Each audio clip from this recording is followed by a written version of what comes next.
What up? What What's going on? up? What's up? Where's Hugh? Where the fuck's Hughes at? I don't Where's he at? know. I Why don't are you know. wearing that? Well, our president wore one the other day when he was doing a teleconference with the UN. Hold on one sec. So I didn't want to give you guys COVID just in case I had it. So I decided to wear a mask. You're dead to me. All right. Can I take it off? It hurts. Yeah, please, for the love of Jesus Christ. You look like a I don't know. I grabbed one of my kids' masks. You see this? Look. My kids tie this thing. They put the knot in it. Yeah, and so that was hurting my ears. What's up, everybody? Nothing. What's going on, everyone? Thank you for joining the Liberty Risk Podcast. I'm Billy. I'm Richard. And we got some awesome guests from the SVA. We're gonna, you know what? I'm just gonna wait. I'm gonna wait a minute. Just let them do their thing. Yeah, I'm gonna wait a minute. So, dude, real quick before we bring them in, something that bothered me that I saw today, a few hours ago, on ESPN. Tim Tebow is going to be playing tight end for the Jacksonville Jaguars. Yeah, I mean, that's happening. They're already horrible football team. Like, what are they doing? I mean, the fact that it bothered me that, and as you know, everyone that watches this on the regular or listens to us knows that I'm a diehard New York Met fan, which I know that's why it bothers you, makes you cringe. That he played really minor league ball. That he played minor league baseball. Tim Tebow played minor league baseball for the New York Mets after his failed first attempt in an NFL career, and now he's going to play tight end. He's playing tight end for the Jaguars. They're so bad already. Like they're so bad. He's going into a room with 5 other tight ends, including one that they drafted in the 5th round of the 2021 draft or 2020 draft. I can't remember. So he's never played the position, so he's gonna have to learn the position, the nuances of the position, and then he's gonna have to try to make the team. It's not gonna happen. It's for show. And you know, the crap part is like that offense is gonna be really, really good. Once they get the young man from Clemson locked in and the running back from Clemson locked in. I by no means think that this is like an attempt to make them better. I think this is an attempt to add some seniority to that team because they really need that. They're a super young team. Well, the whole thing too is Urban Meyer's there. And you know they obviously he was his coach when he was down in Florida, and you know they did great things then in college. I mean, it was amazing. We ain't gonna talk about it. Amazing stuff. I'm sure one of your teams was destroyed. And what's your college again? University of Georgia, baby. Oh yeah, that's right. They ran all over them like a bunch of fucking broken leg hobos. Anyway, so it's going to be interesting. Nobody remembers that. Except for us. So before, what have you been up to, man? What's been going on in the world of Rich? I've just been busy. Just man, do you ever just wake up some days and you're like, how did I get here? Like, why do I have to adult? Well, not even that, but like, how am I this lucky? I just Sunday I got to go to a pro disc golf tournament, and I'm literally walking the fairway with my current favorite disc golfer. I know not everybody likes disc golf, and I don't really care. Matt, you can suck it. But I'm really into it. And my favorite pro right now was playing on the card with my friend. And so we're walking down the fairway, and I'm just shooting the shit with this guy who I watch on TV all the time. Really? And he was everything I imagined he would be and so much more. So that's my life right now. I know a few people have asked, like, where's the podcast, including Billy? So what happened, I want to kind of fill everybody in. I know this. What happened is only certain people will care. We started a business for hand drying bags for disc golfers, because when your hands get moisture on them, sweat or whatever, you can't throw the disc golf. Yeah, you want to create friction, and that doesn't work well. So we created a business. We started a business, me and my best friend, and we sponsor a pro disc golfer who's a friend of ours. So we've been working on that. We had a company ask us for a bunch, like kind of last minute. So we hand make them here at my house. So that's what we've been doing. That's where the podcast is taking a break. I'm still developing it. Don't worry. But there is money to be made, and I've got to focus on that. So that's what we've been doing here in the Robertson household, and umpiring baseball, man. God, I thought my season would be over by now, but it is not. So here we are. Well, that's good. So what's the name of the company? We are called Dirtbags. I love it. Not to be confused with the absolutely terrible travel baseball team up like Virginia, North Carolina somewhere. We're just a small company. We're not doing anything. So Jason plays disc golf. So he says, dude, they're amazing too. He said, I love my dirt bags. Yeah. So see, I mean, we kind of got on the bandwagon at the right time, not knowing we were getting on at the right time. It's hard to explain, but we hit the ground rolling, and man, the guy who is ranked number 1 in the world in disc golf, I got to watch him play this week. He's just phenomenal. It's like watching Tiger Woods, really, is what it's like. The way he throws and all that. So my mom was blown, man. I just had so much fun doing that, and that's been where I'm at right now. I'm such in a disc golf world right now. It's stupid, but no, that's awesome. You could see all the disc, and then like I could turn my camera here. There's my shelf of them. Those aren't even the ones I throw. So I'm really into it. What's been going on with you? Because nothing, man. We talk a lot, but I don't really ever ask you what's going on. Dude, just it's everything's just been clicking lately. Just life with the kids, with whiskey. Just everything's just been good, man. It's been how can I put it? It's been well overdue, but it's also weird because there's usually some kind of like, I'm not going to say drama, but something I'm like, I have to worry about. Like, okay, fuck, I'm in between jobs, or, oh shit, something's going on with the kids, but right now it's just chill. It's just chill. And I'm just going to enjoy it. Everything's been good. Come in. I hate you so much. I hate you so much. So hey, have you done, now I know I want to get to the guests. Trust me. I do, but I need to ask you this. Yes. Because I'm going to call you out. Have you done the downstage challenge that has been put on social media by Leashes of Valor? Really? You're going to do that live? Yep, right now. Have you done it? I did it. It was like 120 I know, you know what? I know who's done it. You're shitty for that. No, I haven't done it. I did it. I've done it. 120 yards, and I'm waiting to see who's going to beat me. 120 yards? Yeah, bud. Whiskey just said, okay, bitch. That's easy. And dogs don't talk. So that's pretty impressive. Yeah. So that's pretty impressive. Our dogs, dude, they're trained. Very well trained. They're very well trained. So, okay, let's get to the guests because we can do shameless plugs for Leashes of Valor all day. We got some awesome guests in here from the SVA. So I'm going to bring them in. There's 3 of them. And actually, I just realized we have all – oh, no.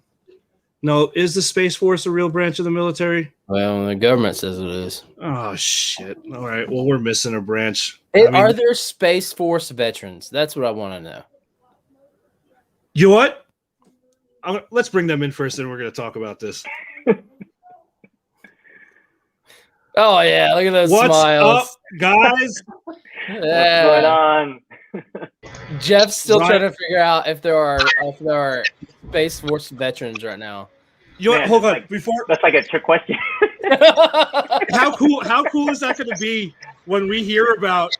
Be like, I'm the first veteran for the Space Force. Be like, bro, and you still have no friends. Like, come on, man.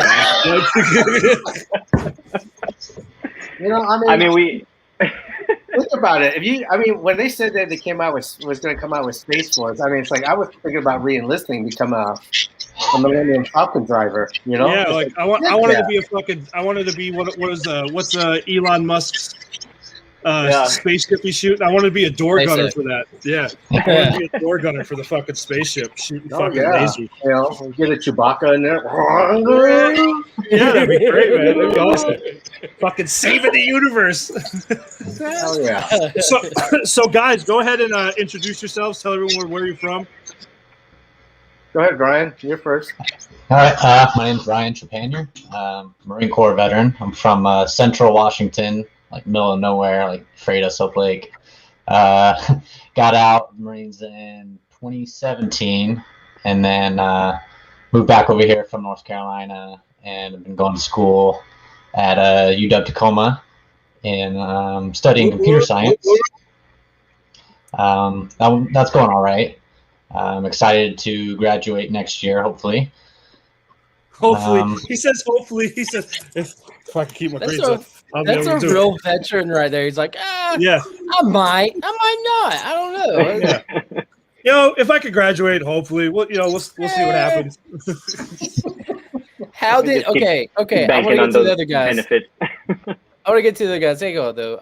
If I don't say this, I'll forget. Ryan, how did you get into the Marines and out of the Marines without them knowing that you were smart enough to do something like computer science? I was real low-key about it.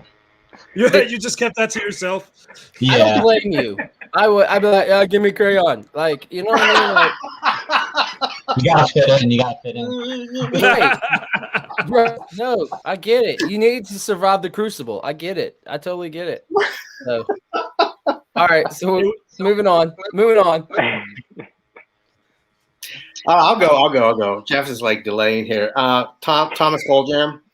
I have a weird story. I wasn't born here. I was born in Phetchabun, Thailand.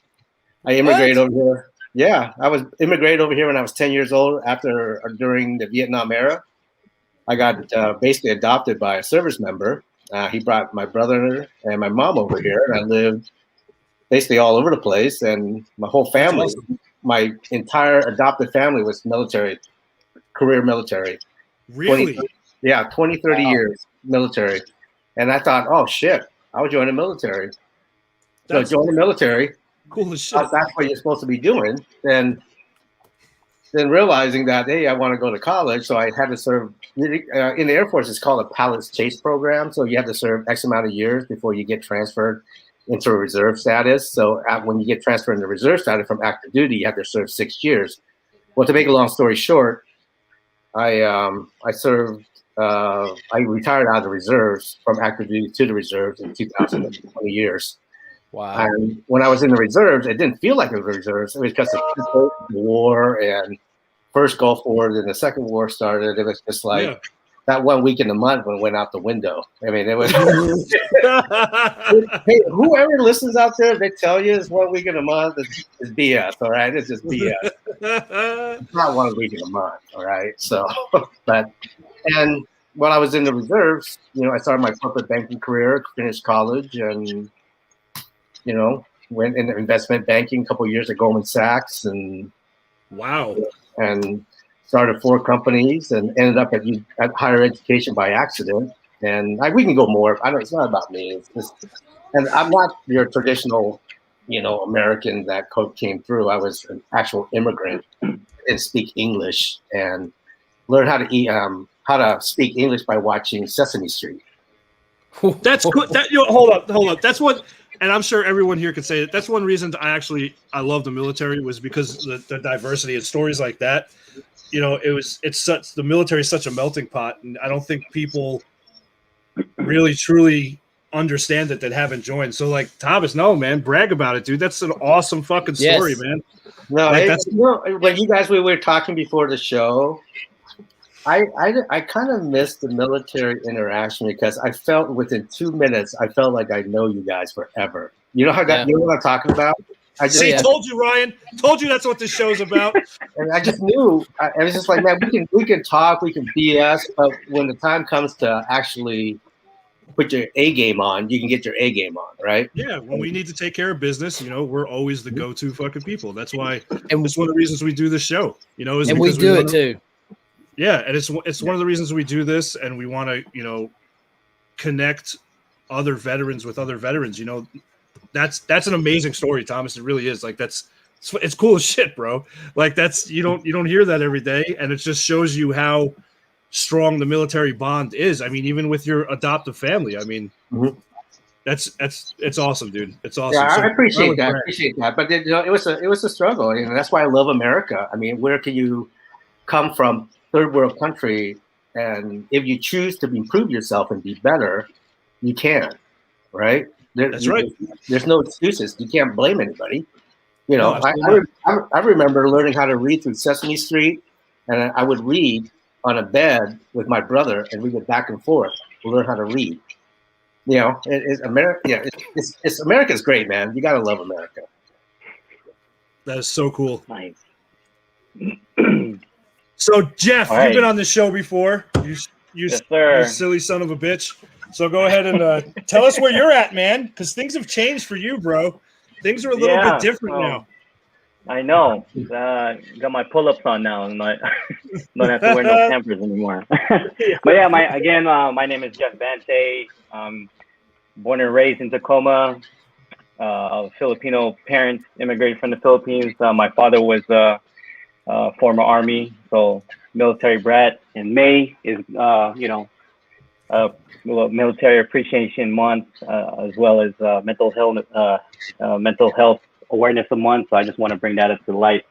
But yeah, I just completed my degree, and back in December 2020, and so now I'm actually working at UW Tacoma at the registrar's office.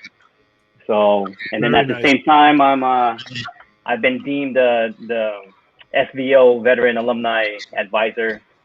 It was kind of long name, but basically I just whatever I was doing as president last year, you know, Ryan, I've been mentoring him and putting him in the right path of success, and you know, I'll let him touch up on all the stuff that we've been doing, you know, later on. But yeah, so again, I'm born and raised in Tacoma. I just man, big things were happening. You know, I graduated and bought a new house, and yeah, family is great. Damn, dude. Kids are great. You know what I'm saying? Wife is working, I'm working, so we're doing good. Everything's balanced.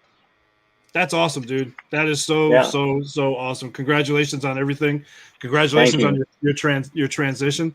So Ryan, has Jeff fucking, you know, put the pressure on? Say, listen, motherfucker, this is what we've done, and you got to keep it up. Or has it been an easy transition? Like, go ahead and tell us what that's like. It's been challenging. I wasn't expecting it at all, but I just kind of started out as a freshman going to like the secretary position, and then he said, congrats, you're going to be president. And I feel like I've been doing an okay job so far, but it has been challenging at times just because it takes getting used to, and that and juggling other things on top of it. So yeah, I just want to say this guy has been doing an outstanding job. Come on now. He's staying humble. He's yeah. That's how he is, man. He's kind of like me, you know, behind the scenes kind of guy, and just watch, Oh, you know. bullshit. But,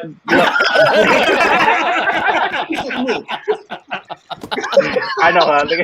Look at me. I'm the captain now.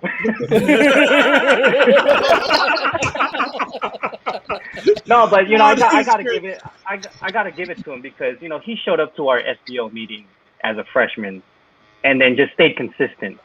Came to every meeting, you know what I'm saying? And then the day that the year that I got on deck as president, you know, he was my secretary, and he just kept moving it forward, you know what I'm saying?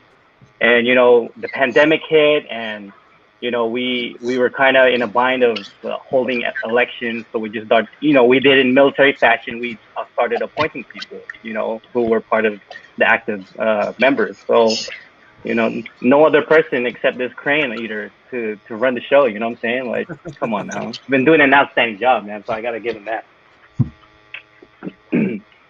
That's awesome. So, Jeff, for the transition, because you guys put a lot of work in. You guys were finalists every year at the awards. You know, the Student Veterans of America, the awards that you guys do. I want to say February. This year was different, right? This year was. Yeah, it was all virtual. It was all virtual. Yeah. So it was the way it was orchestrated was pretty on point, I would say, in my opinion. I mean, Ryan chime in anytime you want, but it was kind of, obviously the tech side of the house is kind of, in jumbled and, and trying to get up to all these breakout rooms and whatever. So, it was kind of hard. So with it being all virtual, because I watched the entire thing, how was that? And I'm not trying to bring up because I know you guys were finalists, and I know one of the things you guys wanted to win because I mean you guys do amazing work up there, you really do, and I told you that last time. The stuff that you guys do, I mean you guys are really honestly changing lives because especially for veterans that like myself when I got out. Sometimes going to college, you're just so overwhelmed. You know what I mean? So how was that when they announced the winners? How did that process go? Like for that, was it like an edge of your seat thing? Like, oh shit. Or did they let you guys know like ahead of time or was it all released right? Like, did you guys already know prior to the show or it was right then? I mean, Ryan can probably touch up more on that because he was in direct contact with the higher ups from SVA. But the time that I chimed in and tuned into our, the awards gala, man, I was on my seat, man. I was sitting down, I was standing up, I was just like, man, it's like when you're on that aircraft getting ready to jump and you're waiting for the black cat to like slap you and say, all right, let's. Stand up, hook up, and shuffle to the door, and then you got to slap that hand before you hand over that static line. And it was just like, And I'm like, in the corner here in my home office, and I'm like, please, can we just get it this year? Because this is the third year in a row that we're chapter finalists, and we're just like, man, we've done so much stuff. Can we please just get it? But you guys should be. I mean, even and I wish you guys did win, but and it's not like we all know each other. So it's like all the SVA, presidents, for all the chapters, you all know each other. So that's even, it's bragging rights in a sense. Yeah, exactly. But I mean, for 3 years in a row, that's amazing just to be nominated as a finalist alone. That's bragging rights within itself. Cause I don't think there's many of the chapters that can say that, right? If any. So that's pretty impressive. So congrats on that, to the whole chapter. That's pretty fucking cool. Appreciate it. Thank you. So, yeah, it does seem like every year there's different, or our chapter seems to be the one common chapter that's a finalist every year. And while it was disappointing not to take home the #1 spot, but you learn from mistakes that you make, and it was just disappointing to lose to Clemson because it's Clemson. Oh, I'm so sorry. That's awful. I mean, I live near Clemson. It's just you live too close. You live too close to Clemson. That's what it is. Oh God, it makes me want to throw up every time I see an orange paw. Seriously, I'm like, come on. I don't think Project Red Team's going to like this right now. I don't think Project Red Team's going to be too happy about you saying this. They watched the show. Okay, so listen, they'll get over it real quick. And this reminds me a lot of that movie Billy made me watch, 13 Dresses, where the woman's always the bridesmaid and never the bride. Like that sucks, man. Like that really sucks for y'all. Like Jesus Christ. I'm gonna join in your pity party for just a minute and say, I am so sorry. First off, oh man, if I could eradicate the world of Clemson, I would. So that would have helped y'all.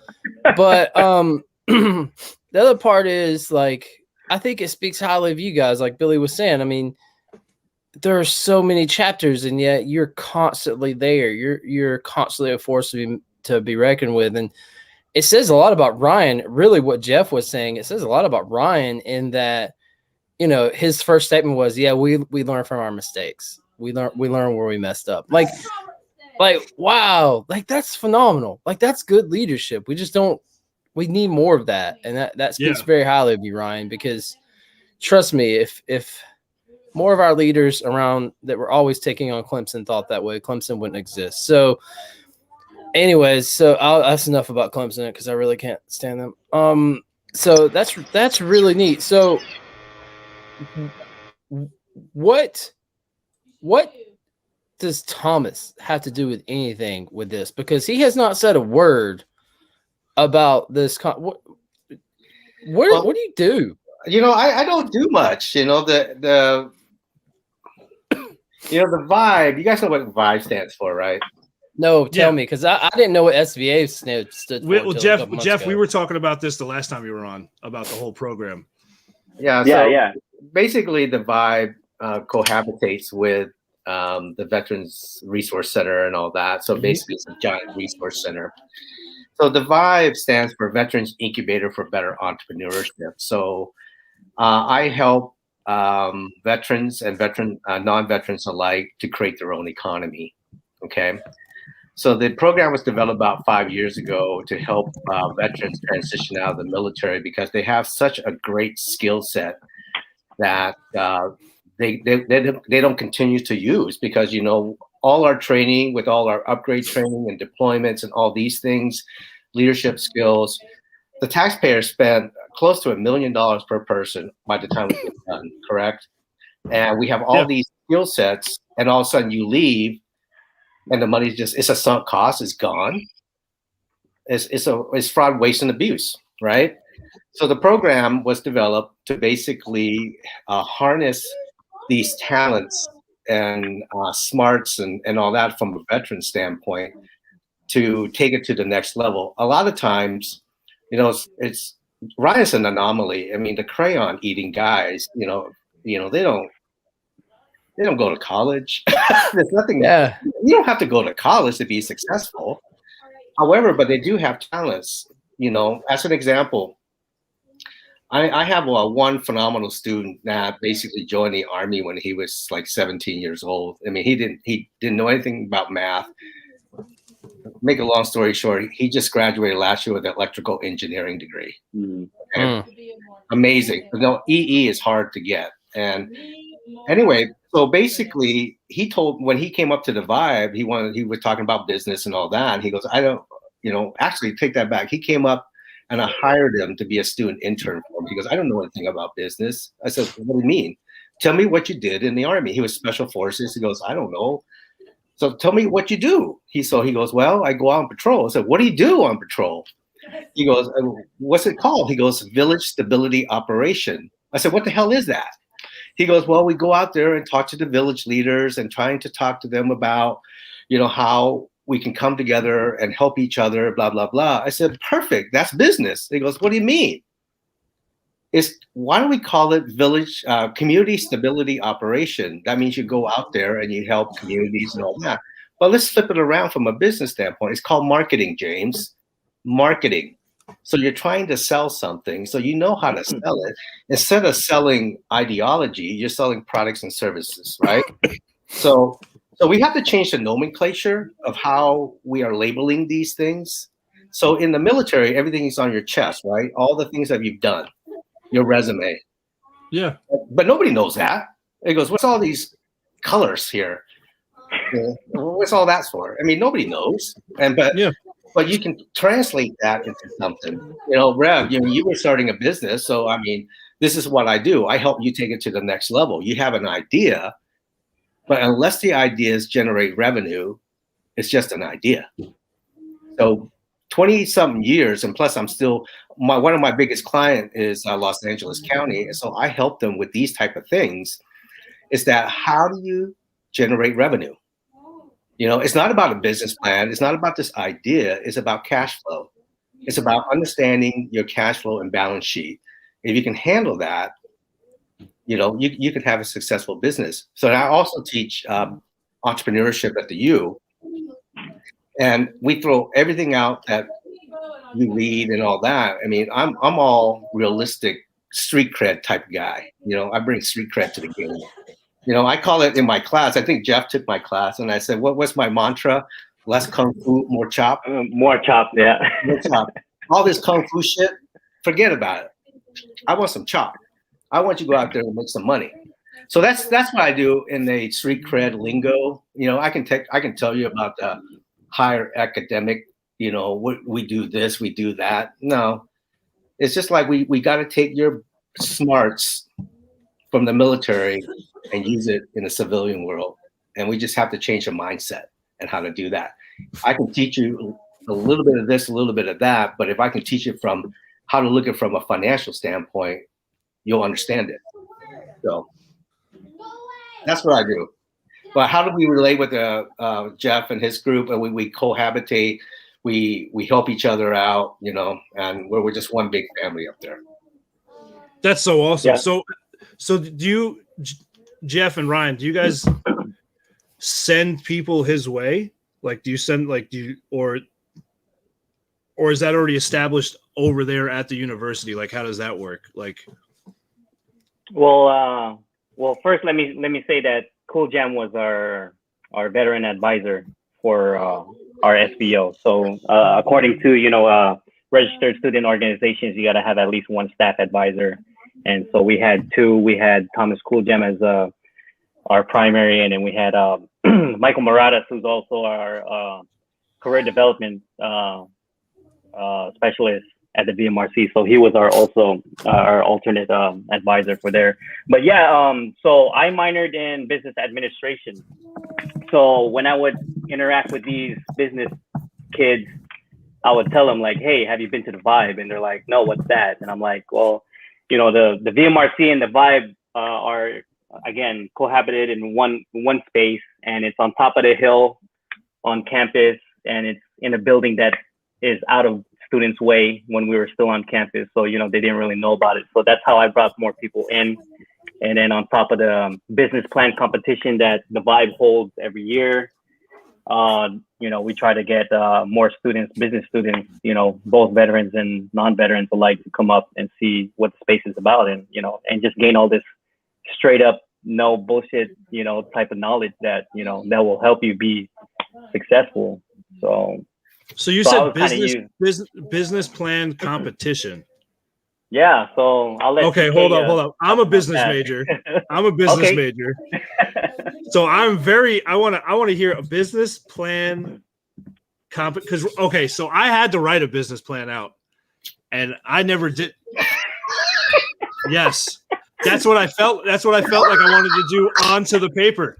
When my fucking professor was like, okay, we're going to give you a fake business and you need to write out a business plan. Mm-hmm. I went like this. I'm going to get a fucking F in this class then, because I'm not doing that. That's not fucking happening. You can literally get on your knees and kiss the tip and let me go home, because that is not happening. I'm gonna jump in, Billy, and this is what I'm talking about. I'm not saying anything bad about higher education. All I'm saying is that they have a lot of kung fu, no chop. Okay, it's a lot of fluff. Okay, so what I'm telling you is, when I talk to my class, I said, you're not gonna write a business plan. You're gonna write a credit memorandum. You're gonna write information that's gonna be phenomenal, easy to understand to the bankers, financiers, or investors for you. Okay. Now, the business plan, I'm not saying is bad. I'm not saying it's good either. But what I'm saying is you got to write something down, because it's a roadmap of where you want to go. But the stuff that you write, nobody reads. I guarantee it. Nobody reads it. Because I've been a banker. I'm still a banker for 30-something years, and I don't read it. I flip through the pages. I look at the numbers, and I understand. I need to know exactly what your purpose of all this thing is, and how you're going to mitigate some of your risk, and where's your primary, secondary, and tertiary cash flow coming from. So it's almost the same. It's almost the same concept as you want to simplify a resume so that everyone can understand. Exactly, but from a business standpoint, but you still need your performance and all that.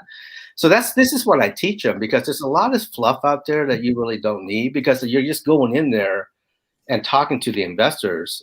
Okay, then this is where the selling skill comes in. You've got to know your product, and you got to convince them, because they're not investing in the product; they're investing in you. Okay, because if you have the ability to become a leader and understand your market, truly understand your market, they're going to invest in you. Rev, when you told me that you went to a professional disc golfing, I'm like, is this guy a fucking nerd? Yeah, I am. Is he a Birkenstock wearing, frisbee throwing, pot smoking? Yeah. A professional golf? Wow. You read my book. Yeah. This is what I'm getting at. You have the knowledge and skill set. If I'm the investor, I'm the bank that you're coming to, where I'm at, you want to borrow money or you want me to invest, you need to tell me the story. So I understand. I don't want to know your business. I want to understand your business. So I understand and how to basically, okay, we can finance this guy. I have a lot of trust in him. He knows what the hell he's doing. He understands how to get the cash, and we can invest in him. There's a difference between borrowing money from a bank and borrowing money from investors. The bank doesn't have any interest in your business. Their main goal is, they want their money back. The other people, they want a percentage of your business. So be careful who you sleep with. So that's the difference between a business plan and a credit memorandum.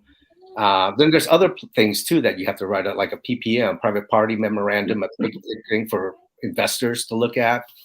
But other than that, they try to complicate too much in the college, because part of it is just trying to teach you how to research and do all kinds of things. But in the real world, where nobody's going to read anything this thick. Nobody, I guarantee it. No, it's like the same thing when you get a new cell phone and you got to accept all the crap that's on it. You just go down to the bottom and check it. You're like, you don't know what the fuck you're reading. It's just a bunch of legal jargon that you'd have to put in there because it's someone who's long dead said they had to do it. That's the way I look at it. Yeah. So, no, I mean, I love business. I didn't study business. I just love the numbers. My best class in college was stats. I love statistics. I loved it. I loved everything about it. Not me. No, I couldn't stand accounting. I wish Hugh was on here right now. How many times did he take statistics? Man, I think it was 5. I think he took the class 5 times. 5 or 6 times. Yeah, he told me that. 5 times. My God. Yeah, he barely squeaking by. But if you met Hugh, it'd be like, oh, okay. You'd be like, oh, yeah. Cool. So Billy, Just 5? So going back to the business plan competition, it is a business plan competition. It's set up. First prize winner, you win. First year I ever did it, I awarded $25,000. Whoa! Wow. Yep. Yeah. Wasn't that the cider guys? Yeah, the cider. This hard tart cider. It's a Army vet and Air Force vet had a cider company, but it wasn't sweet. It was tart. And they were making it out of the garage, so they needed that money to take it to the next level. So to make a long story short, they won the damn thing, and they generated $1 million in revenue less than a year, had 44 employees. But what the vibe did was he came in, and I had all my cohorts from banking, investment field. We all came, and we sat in this big giant room. We put the things on a monitor and looked at his cash flow, and boom, we mitigated risk, and we set it all up. He couldn't fail. Then another guy who was another Air Force vet. He was an organic chicken farmer. Yes, he had 800 chickens. He wanted to be a farmer. Those two completely different ends of the spectrum on that one. Yep, and he was selling eggs all over the region. Anyway, make a long story short, he decided, okay, marriage wasn't going good, so he decided to sell the farm and the chicken and move back to Baltimore. And he got all his money back, made some extra money, and moved back home. So how we set it all up is, I learned this from banking and finance. We can never lose. We're going to set it up that we can never lose. Banks never lose. So I'm going to teach you how to set it up, how not to lose. Banks never lose. Banks never lose. Never. So that's how I set it all up. I said, Brandon, we're going to set it up so you can never lose, because we're going to mitigate all these risks. You're going to have backups. We're going to have all this stuff. And he did. He sold it all, had enough money, went back home, 0 debt. And now he's a director of some video.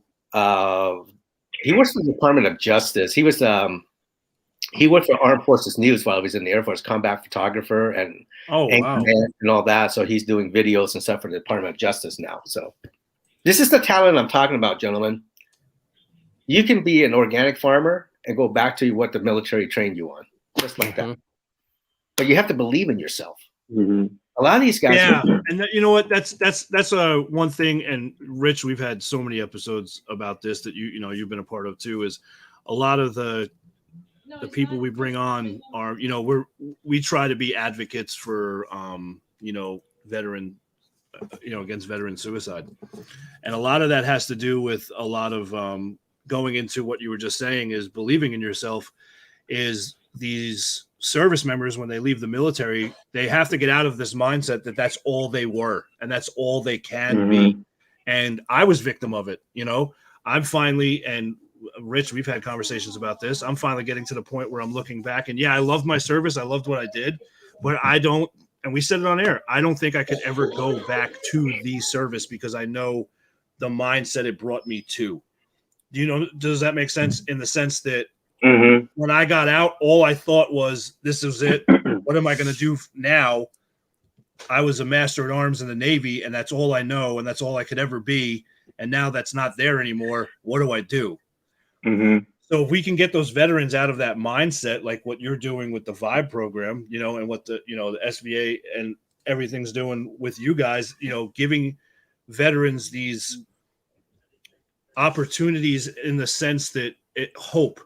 Giving them the hope and watching the drive in them grow, because you have to want it. I mean, that's what it ultimately comes down to. You can't make someone do something. They have to want to do it. So if we can be those voices that steer the veterans in the right direction to do that, then that's going to be amazing. And they're going to do amazing things. Organic chicken farmer. I just don't, that's fucking crazy. I need to try this what goes into cider. That. Yo, yeah, you should try the hard tart cider. It's amazing. Oh yeah, it's good. It's pretty good. I will need the name of that so that I can find it. I will find somebody who lives there who can purchase it and send it to me. Okay. I think too. Let me say this. I got my bachelor degree from a school that didn't have an SVA. Didn't really have any veteran presence at all. In fact, I think I might have been like one of three. And like I said earlier, I had no idea what the SVA was till recently, but I know that being in a world of higher education where I really was an anomaly, I really was an oddity. And I say maybe 3 other veterans, I don't know. Right. Like, I don't know how many veterans were on that campus. I can tell you who wasn't a veteran. And, you know, everybody that I dealt with, I literally dealt with all these guys who were not veterans. They had no idea what I was going through mentally. So I think, you know, Ryan, specifically for you, since you're taking over up there, like, don't discount that. Like, I know all the competitions and all these different things, but like, don't ever discount that, because you know, that's going back to school is very hard. So for a veteran to be surrounded by other veterans who are picking them up, they're boosting them, they're pushing them, that speaks so highly of you guys, because like Ryan, you were saying a while ago, you took over presidency and then everything else. Like, yes, like, but you are still taking care of the veteran. At the end of the day, you are still helping that veteran. And I just want to commend you on that. I know Jeff handing it over, Ryan taking it over, speaks so highly of what you guys do, because trust me, as someone who got a 4-year degree with no veteran support, I I wonder daily how I survived. And so just hold on to that. You guys are doing amazing work. And I think it's phenomenal. I'm actually envious of some of the people you deal with, because you're taking care of them. You know, to add to Ryan, to Jeff's passion for all this, you know, we are very blessed to have a veteran center that allows people to come in to be themselves. You know, we have, you know, a place for them to relax, to chill, like a break room or whatever, so they can be theirs. a lot of people do on campus is why do they have so many spaces, but they don't understand the stuff that we've gone through, I can tell you that at times, I have some people come in and they broke down because they like what you just gone through, right? I'm not them. They don't understand me, and I feel terrible because, they're saying the war is bad and whatever it is, and but with Ryan and Jeff, helping out, getting stuff put up there like foosball tables and TVs and couches and stuff like that, and food's free. You want to donate, that's fine, man. But if you're hungry, come up and eat. Don't worry about it. And I was the same way as you. I was probably I probably a handful of veterans, and that was it. I didn't know what to do. I'm immigrant, military family, never been to college. Learn how to read through Sesame Street, and I'm taking a college course. Come on, brother. Yeah. Come on. Oh yeah. Yeah, but I wish Ryan and Jeff are doing an amazing job up there. They just do an amazing job. So you better win it next year, though. That's all I got to say. Yeah, right. No kidding. I'll do my best. Ryan, you know where you made the mistakes. It's time to step up. Yeah. Yeah. I like to think the MRC as a like a USO kind of like those places like for service members to like feel at home and at peace when they're traveling, like in airports. And I feel like it's kind of the same thing at the VMRC for all these people fresh out of the military to feel safe and welcome throughout their time at the university. And I don't know, I feel like it's done a pretty good job of that so far. Yeah, I mean, it sounds like Jeff handed over a pretty well-oiled machine. Just don't screw it up. That's awesome. Like, I think Billy put Tamara Little's. I hope I said her first name right. Yeah. So she said that I was that person when I started too. It made the world of difference to help keep me going. I mean, that's a testimonial, a direct testimonial, right? Like, man, I could gush all over you guys. You guys are just awesome. What you're doing for our veterans. I don't think that, now listen to the VI program. Like, God, I wish I would have the VI program where I was. I wouldn't have taken 12 years to start dirtbags, well, probably, but it would have been something else, So Ryan, I got a question for you. What's going on with you guys, from tomorrow on? You guys got anything big coming up? Anything planned where you want to take it? What's going on with that? Because we got a whole lot of the year left, even though the school year is coming to an end. I know there's summer classes, all that stuff. And then August will be here before people know it. Yeah. Right now we're working on we're collaborating with Ernst & Young. It's one of the top 4 accounting firms. One of our former VPs of the chapter is an employee there, and cool. He's been our point of contact, and we're hoping to form a lasting relationship with EY at our university and help them realize the talent that veterans can provide. That's awesome. Shout out to Jake Murphy. He was my vice president when I was on the president's seat, and so basically, quick rundown for him. Army veteran, infantry. Went into school the same time I did. We started at Tacoma Community College and then ended up at UW Tacoma.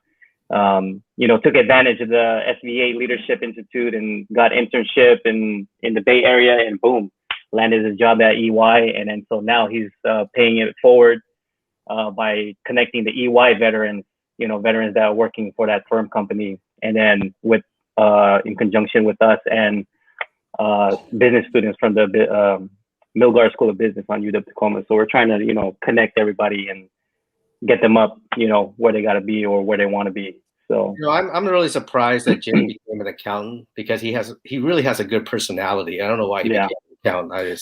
Well, as we've proven with Ryan, who's a computer whiz and he was a Marine, anybody can sneak into anywhere, right? Yeah. We slipped through the Yeah, cracks. Jake really has a personality. I'm just really surprised because the counts are like, when you talk to them, they talk in their shoelaces. Hi, my name is Jake, and I really have a good time here at the party. Yeah, they're like an anesthesiologist, you know. An Yeah, anesthesiologist, like, I'm gonna poke you, and you're not gonna feel anymore. and then Well, you'll where's wake it? you'll wake where's up it and you'll gonna be in a s- weird place, and Yeah. and that's what'll And you'd be happen. like, well, where does it start? And like, right there. It all starts right here. Good night, child. Yep. Oh man, I hope we don't have any anesthesiologist fans. And if we do, who fucking cares? We don't know. They make a lot of money. They're Yeah. all Yeah, good. yeah. They're all They're good. not watching us, I promise. Yeah, right. So Well, guys, I can't thank you enough for Yeah. taking the time out of your evening to be here with us. It's absolutely, again, unbelievable what you guys are doing. It's amazing, and I know there's a ton of veterans out there that are thankful that you guys have done what you've done for them. So thank you again for taking the time, and I would love to have all of you back on the show with updates, Jeff. Especially I said this to you last time, and here you are. So it's awesome to see where you're going and what you're doing. Thomas, thank you so much. The Vibe program, I want to talk to you offline after this. So all three of you, if you could stick around while we close this out, I want to touch base with you guys after. All right. hey, can I ask? Do one more.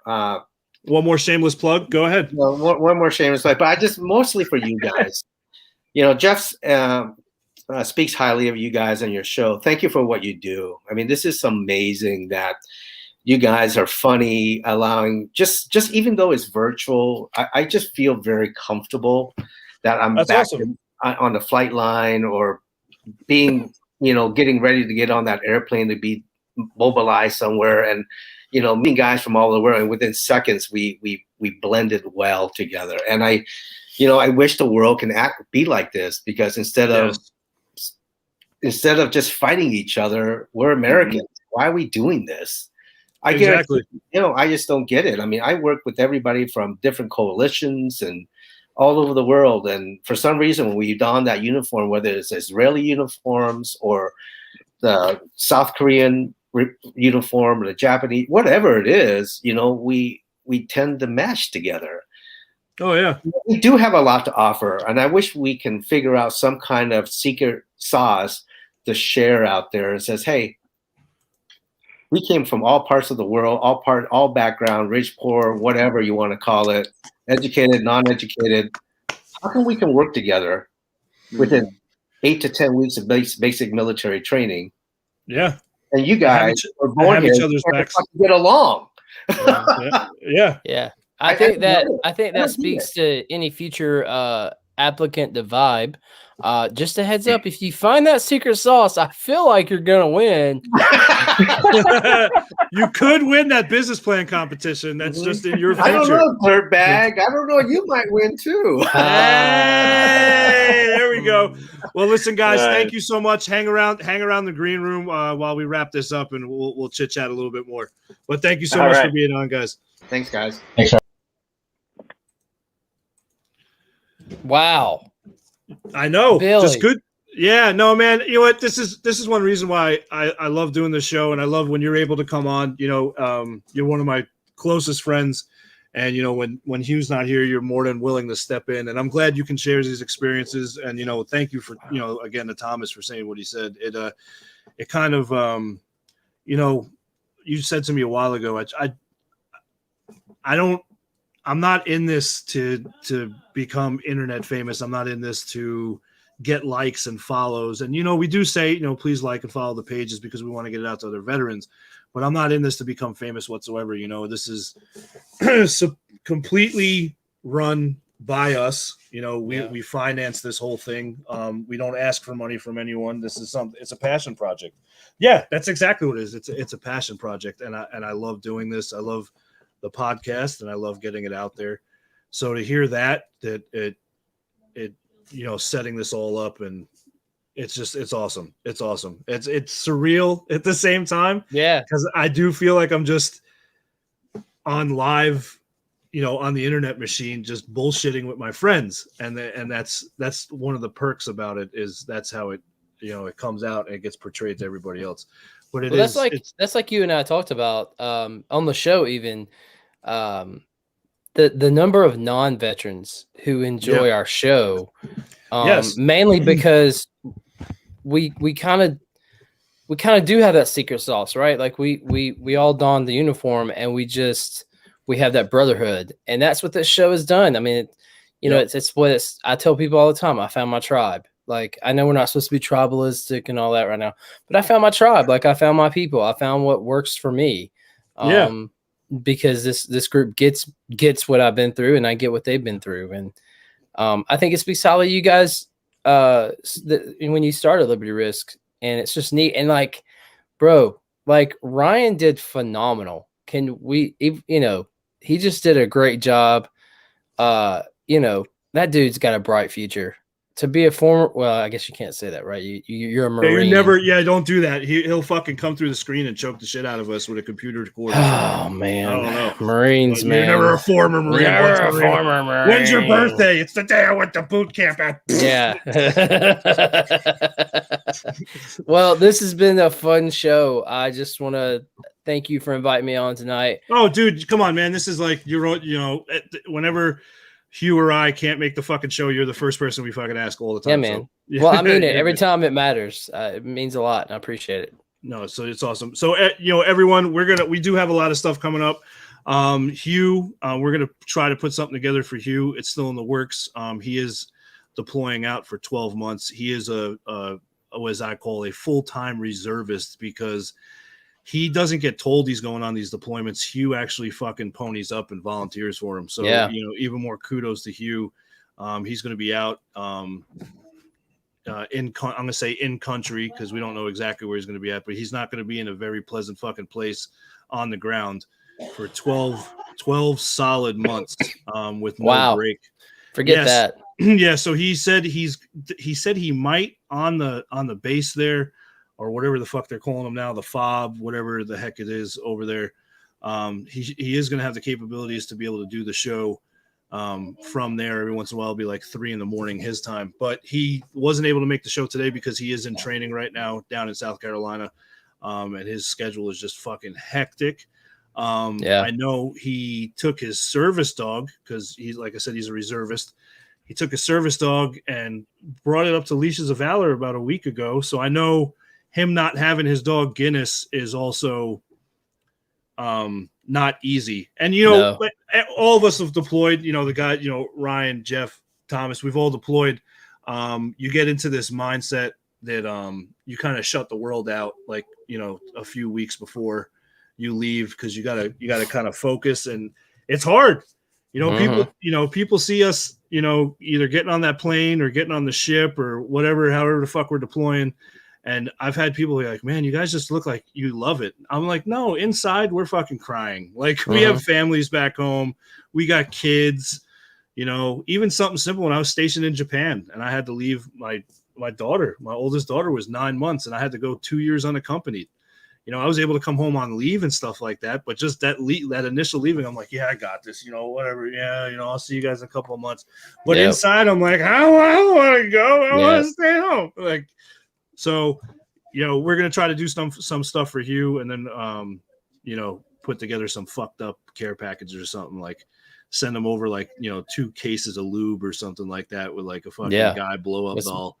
And tampons. Some, like, old, fucking, Playgirl magazines or something from like 1980. Oh yeah, it'll be funny. There's enough thrift stores around here. I'll find something. Yeah, we'll make it work. But so we're gonna have a bunch of stuff going on.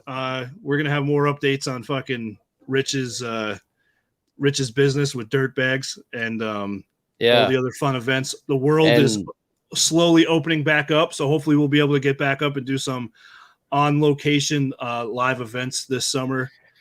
And did you see where Jeannie messaged our group about jumping out of an airplane? Oh yeah. Okay. So I was trying not to circle back to this. Okay. So we did bring it up that we are, and I'm fucking deathly scared of this. Deathly scared of jumping out of a fucking plane. Cause I'm a well-fed human being now. I am fat, and fat people don't like doing much of anything. let alone getting in a perfectly good airplane and then opening a door and throwing my fat ass out of it. So that is not something I'm looking forward to. But we are going to try to raise money because Rich is doing it also with me. Yeah. As Jeff is putting in the private chat, fucking airborne. Yeah. Well, fuck you, Jeff. I'm not airborne. That's why I joined the goddamn Navy. Anyway, yeah. When we get in a fight, we have a button. It's red, and we push it, and then a missile fucking shits out the front of the ship. And with all the Marine Corps computer technology, that was a plug for you, Ryan. It finds its target and blows it up 1,000 miles away, and then we sail the fuck home like wannabe pirates. So yeah, but instead we got a little intoxicated and was like, "Yeah, we'll jump out of a plane for 25,000. Why not?" And I'm not gonna lie, I peer pressured you into it, Billy, but you're stuck. So yeah, Ryan just messaged us and said the button says send the Marines. That's funny. Yeah, I don't give a fuck. Yeah. That's actually good for you, Ryan. You son of a bitch. You should have said that on air. But anyway, so that's happening. I want to tell everybody, like, that's happening. But we're not doing it unless we raise $25,000. So we're going to raise $25,000. We're in the works with getting possibly X. What's the Army? Jeff, tell me what's the Army's. The parachute fucking team that's like they couldn't be Blue Angels and fly aircraft, so they just got parachutes and jump out of planes. Is it the Black Knights? Is that the Black Knights or whatever they are? They're the Golden Knights. The Golden Knights. So some of the ex-Golden Knights, we're gonna try to jump into Leashes of Valor's farm, but we're not doing it. We got to raise $25,000, and that's all gonna. Man, I ain't worried about where we're landing. They ain't raised a single dime. So yeah. Jeannie, I'm calling you out. You want to call me out being on the show today? I don't care. I'm gonna call you out. But yeah, it's gonna happen. But so we're gonna have the updates. We're revamping the website. Yes. We got some feedback saying that it was not too user friendly, and it was our first shot, and then that's why we asked you guys how you liked it. And you told us it was literally like fucking newborn diarrhea. So it was horrible. So we appreciated that comment though. Yeah, no, it was good. But everyone, thank you so much. We'll be back next Monday, same time. Thank you for joining us. We'll see you then. Bye, everyone. Get the fucking